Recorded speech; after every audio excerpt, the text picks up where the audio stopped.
You guys probably saw his bio and know he was a bureau chief and over in Germany for 8 years and Boston University. But what you don't know is he is an intense hockey player, coach, GM of the Victory Lane Quick Oil Change over 40 team, Neal Boudette.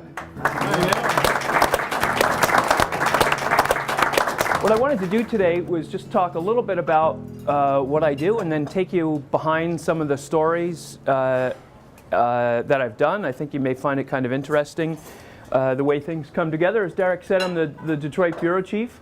What does that mean? Well, I have 5 reporters plus me. We cover the auto industry.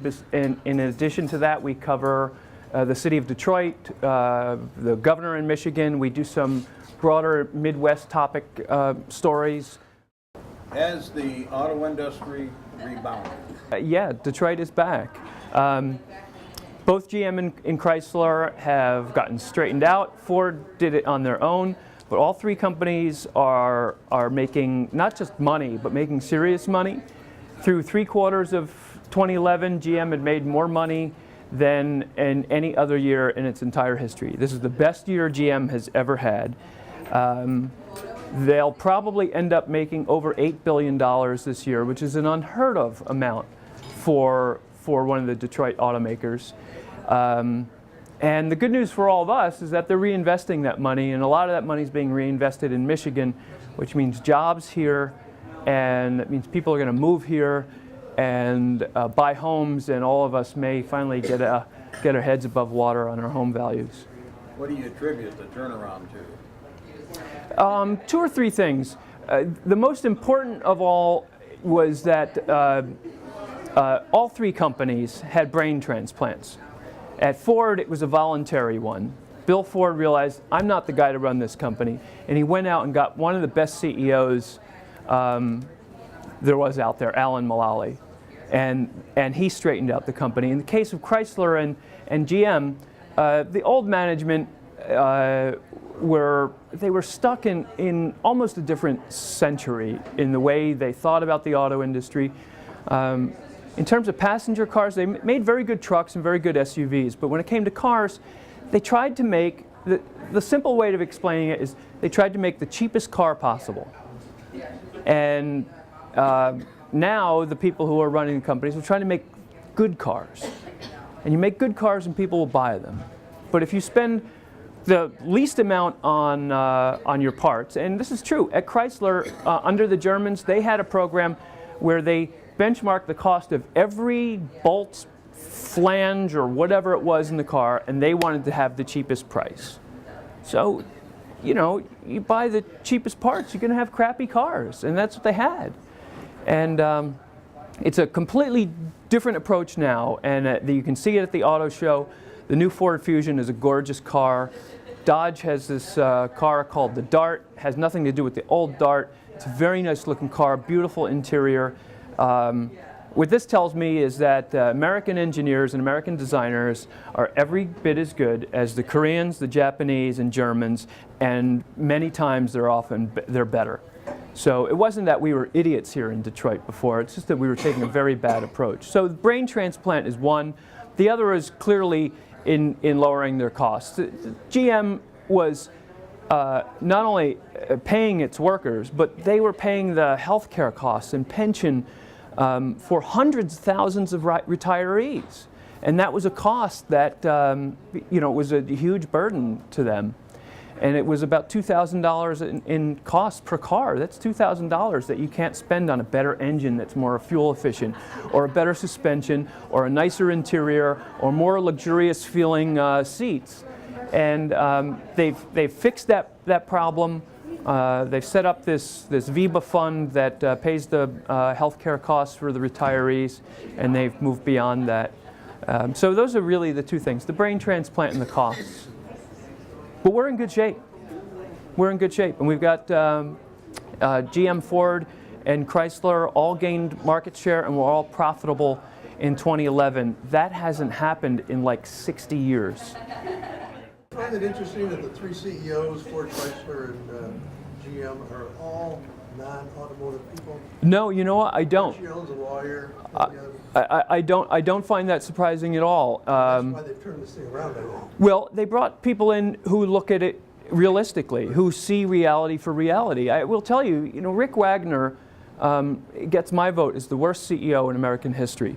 And this is a man who came in to GM when its market cap was $70 billion and ran it down to zero. And, the problems at GM and the solutions, this was not a mystery. People knew about this. There were people, Jerry York was you may know that name. He was an auto executive at Chrysler, went off and worked at IBM for a time, and he was on the GM board in 2006. And he was telling them, get rid of we have 8 brands, it's too many, get rid of them. You got to close plants, you got to go to the union and get a better deal. It was not a mystery, but Rick Wagner could not bring himself to do it. This is how crazy it was. In the summer of 2008, in July, GM put out an announcement that they had enough cash to last for 6 months. Now anybody can do the math. There's no way you can cut costs enough in 6 months. They were going to run out of money. They were going to go bankrupt, whether they we were pushed through it by the government or whether they did it on their own. And time and time again, many reporters, not just the Journal, asked Rick Wagner about bankruptcy, and he insisted, it's not happening, we're not going to do it, there's no way. And it was like, the emperor has no clothes. How could he say that? And eventually, and I'm proud to say one of my reporters was the first to report this, that the board went out and started getting their own bankruptcy counsel because Wagner wouldn't do it. And that's what I mean. Alan Mulally came in and he looked at this and he said, we've got a fundamental problem here. We make more cars than people are willing to buy. And we get rid of them by pushing them onto rental fleets or discounting and then wiping out our profit margin. Let's make fewer cars and sell them at a decent price. Get supply in line with demand. A very fundamental thing that people in Detroit had forgotten over the years. And based on that and moving forward, he thought, we have 7 brands. Why are we wasting our time, putting our money and resources into Aston Martin, Jaguar, Land Rover? We need to make Ford a brand that people trust and like and know of as making good vehicles. Every dollar they spent on Aston Martin was a dollar they couldn't put into making better Ford vehicles. So they got rid of all of them. They closed Mercury, they sold Volvo, sold Aston Martin, sold Land Rover, sold Jaguar, and they put all of their emphasis on Ford. His motto is One Ford, and obviously it's paid off. I mean, some of you probably own Ford vehicles, and they make great cars today. They're a very, very competitive company, and they're going to be even more competitive as this year or the year after. And it's because they have a CEO who looked at reality and didn't deny it, the way over at GM, like I said about bankruptcy, how they could just deny that. What are the stories coming out of the auto show? The front page story we had was Detroit is back, and that's what it was. The hit of the show was the Ford Fusion, the new Ford Fusion. I think the surprise of the show was how many really sharp-looking vehicles Chrysler showed. GM had a lot of new cars that looked very good. It had a totally different feel and mood than past shows. It was much more upbeat, and it's good news for Michigan. I've been with the Wall Street Journal for 12 years. I joined the paper in 1999. At that time, I was working in Germany. I was over there with a newswire called Reuters, and the Journal was expanding its European staff, and they were hiring 3 or 4 people in Germany, and I got one of those jobs. I'll tell you this one. It looks like a Porsche. It has the body of a Porsche, but it's called a roof. And it has this gigantic engine. The pistons are like paint cans. And it costs about $300,000. And has about 700 horsepower. There was this road rally out in Utah, and somebody who was participating asked me to go along if I wanted to write a story. That's a roof out there in Utah. The road rally was organized by the state police. They were raising money for widows and families of patrolmen who were injured or killed in the line of duty, which is a very good cause.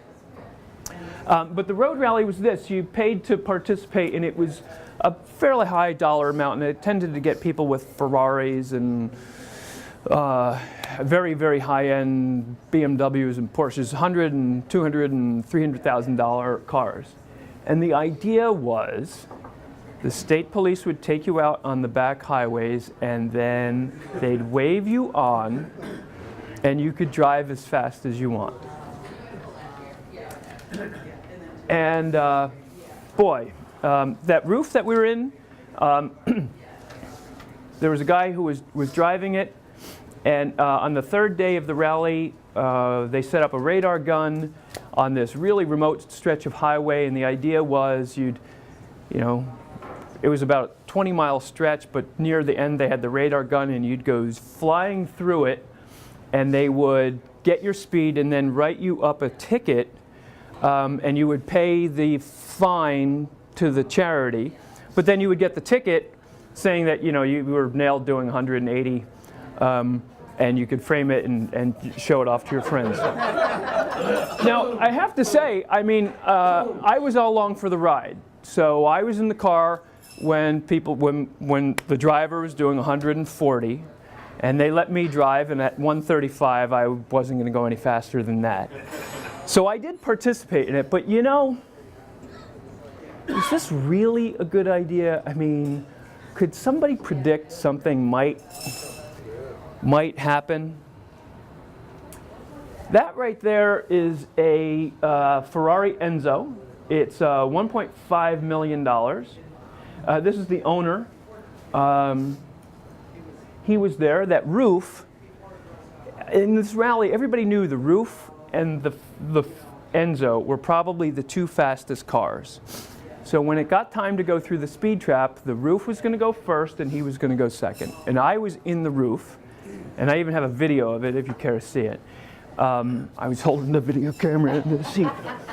And we had helmets on and four-point harnesses, and the guy driving the roof got going, and I was watching the speedometer, 150, 152, 154, 157, 158, 172, 175, 177, 181, 189, 190,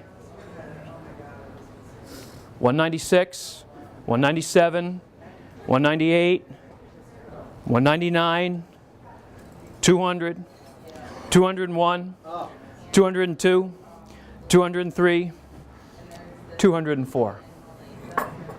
204 miles an hour that you cover the length of a football field in 1 second.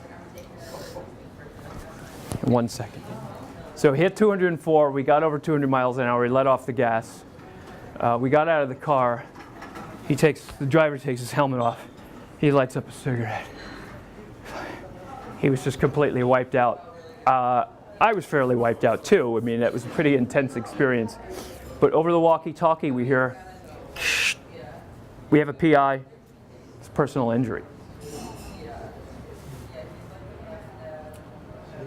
So that is $1.5 million worth of junk.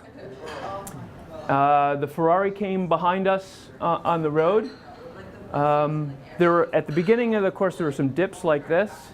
I think he was going too fast over the dips, got to one of the rises, and the car went airborne, came down, smashed into about a bajillion pieces. Do I have another picture of that? Oh, so anyway, this is the story we did out of that. Hot rod heaven, speeding for charity on a Utah highway. As state troopers looked on, a supercar flew off the road. Questions about next year. Actually, they have continued the event, and but I think they've tightened up the speed limits. No, it was a miracle. His head was dragged. He had a crash helmet on. His head was dragged, and the whole crash helmet was worn away. He had a concussion, broken collarbone, broken rib, but he survived. He survived. So, I visited the Volkswagen plant one time, and they gave me a tour. And this is the body shop, and this is the stamping area, and this is where the quality check is. And then they said to me, and over there is the butcher shop, and then here's the where we do the final check. And it was whoa, time out. The what? He goes, oh yeah, the butcher shop. Because we make sausages. You make sausages in an auto plant? And in fact, they do. I don't know if you can see it there, but this is Volkswagen. After World War II, as you know, Germany was in ruins, and the British had the Volkswagen plant. It was under their control, and they wanted to start it up and produce this car and help Germany get on its feet. And the British at the time wanted to make money off of it. And they had a problem, which was feeding the workers. You know, you needed thousands of workers, and how do you have food? So at that time, the Volkswagen plant in Wolfsburg had farming area, and they had cattle, and they produced food, and the workers got their a meal at lunchtime, a hot meal in the plant, and they started making this currywurst. And it was a real hit. And over the years, they got rid of the pastures and the animals and the farm and everything, but they've continued to make these sausages, and they eat it with typically with French fries, and they have this spicy ketchup that they put on it. And so I did a story about that, which seemed odd to me, and this is a headline we came up with: VW's mixed grill. An assembly line turns out sausages. Automaker's worst sideline keeps workers well fed. Requested at the Ritz. There's a Ritz-Carlton hotel now right next to the plant, which is where VW has their headquarters. And you can go to the Ritz and order Volkswagen sausage. Anybody play golf in Germany? Well, I don't play golf, but when I was in Germany, somebody said something to me about, well, you need a license. And I said, a license? And I asked some questions, and it turns out you can't play golf in Germany unless you have a license. And not, you know, a fishing license, okay, how do you get a fishing license? You go in the office, you pay $5, you sign a piece of paper, and they give you the thing that you stick in your fishing cap, right? Now, this is Germany, remember. So, first of all, there's the written test. I'm not making this up. There's the written test. This is a license. It's called a Platzreife. That's what it looks like. And this is a question from the written test. In the morning, greens are often covered with dew, and this condition hinders putting. May a golfer remove the dew from his putt line? And you're supposed to know the answer. The answer is no, by the way. But they have this whole thing, and I found out that not only is it crazy enough that you need a license, but resorts in Austria and Belgium and neighboring countries, they would advertise, come here and we'll help you with this. They advertise these golf weekends. Come here and you can get your license in one weekend. And I talked to people who did this, and they went to Austria because they lived in Germany. They wanted to play golf. They went to Austria, and in Austria, they would say, okay, here's your written test, and here's the book of rules, and you four people get together, and when you've got that all filled out, you just let us know. So in other words, the resort is telling them, you know, here you can take an open book test, just fill it out. And then after you take the written test, you actually have to take a driving test. You go out on the golf course. I'm not making this up. You go out on the golf course, and you have to play around with the pro, and he has to decide whether you're good enough to play. But these places in Austria and Belgium and the Netherlands, How do you get good at lessons? It's crazy. It's crazy. So, this is how people get around it. They go to these places, and the pro will play 2, 3 holes with you, and go like, "Ah, you're good enough. Get out of here. Here, take your license and go."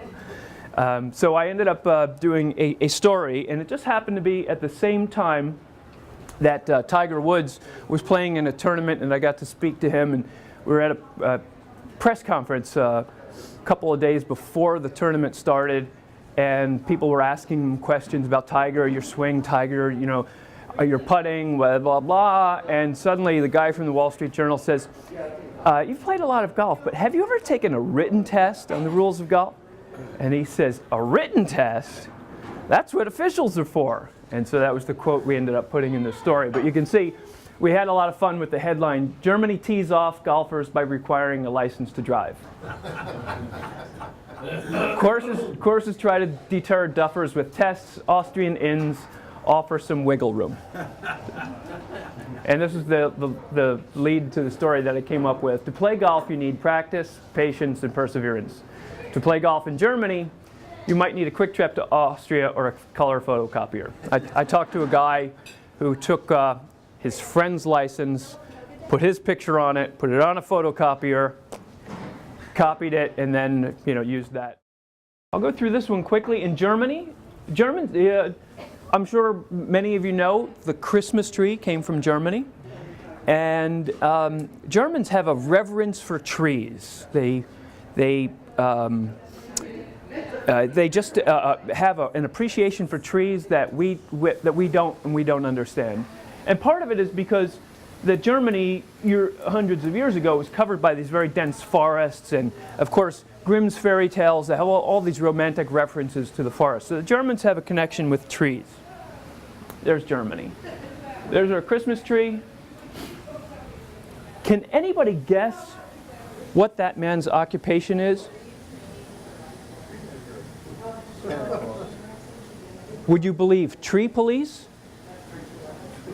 Yes, in Germany they have tree police. You're not allowed to cut down a tree without getting a permit. Even if it's on your property, even if it's your tree, you need to call it's called the Baumschutzsatzung. You need to call the tree police, and they will come out and inspect your tree and decide whether it's suitable for cutting down or needs to be saved.